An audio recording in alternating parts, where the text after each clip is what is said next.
गरमागरम वाफाळलेलं भात, त्याच्यावर साजूक तुपाची धार, वरून साधं वरण आणि सोबतीला जिभेची चव वाढवणारं चटकदार कैरीचं तक्कू. आणखी काय पाहिजे? याच्याहून दुसरं सुख नाही. खरं सांगू, हे पाहताना आणि सांगताना सुद्धा तोंडाला पाणी सुटले. असं हे करायला सोपं पण चवीला भन्नाट लागणारा कैरीचा तक्कू कसा करायचा ते पाहू. कैरी ही बहुगुणी आहे. व्हिटॅमिन सी, फायबर आणि अँटीऑक्सिडंट्सने भरपूर आहे. शरीरातील पाण्याची कमतरता आणि कडक उन्हापासून संरक्षण करते. उष्माघाताचा धोका सुद्धा कमी होतो. शरीराला थंडावा प्रदान करणारी ही कैरी जिभेची चवही वाढवते. तक्कू करण्यासाठी तोतापुरी कैरी, ज्याला आपण कलमी कैरी सुद्धा म्हणतो, ती घ्यायची आहे. ती थोडीशी कमी आंबट असते. कैरी स्वच्छ धुवून पुसून साल काढून घ्यायची आहे आणि एका किसणीने याला किसून घ्यायचं आहे.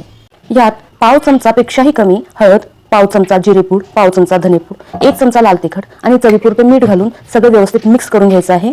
सगळे मसाले कैरीच्या किसाला लागले पाहिजे. 5 ते 7 लसणाच्या पाकळ्या ठेचून घ्यायच्या आहेत. लसणाने कैरीच्या तक्कूला खमंग चव येते. लसूण खरपूस झाला पाहिजे. पदार्थाला फोडणी खमंग बसली ना की पदार्थ चविष्ट होतो. फोडणीमध्ये हिंग आणि लसूण आवर्जून टाका. ही खरपूस आणि खमंग फोडणी आता कैरीच्या किसावर टाकून द्यायची आहे. जेव्हा तुम्ही खाणार आहात तेव्हाच बनवून खा. हा तक्कू चपाती, भाकरी, भात, वरण, खिचडी सोबत सुद्धा खाता येतो. व्हिडिओ आवडला असेल तर लाईक, शेअर आणि सबस्क्राईब करा.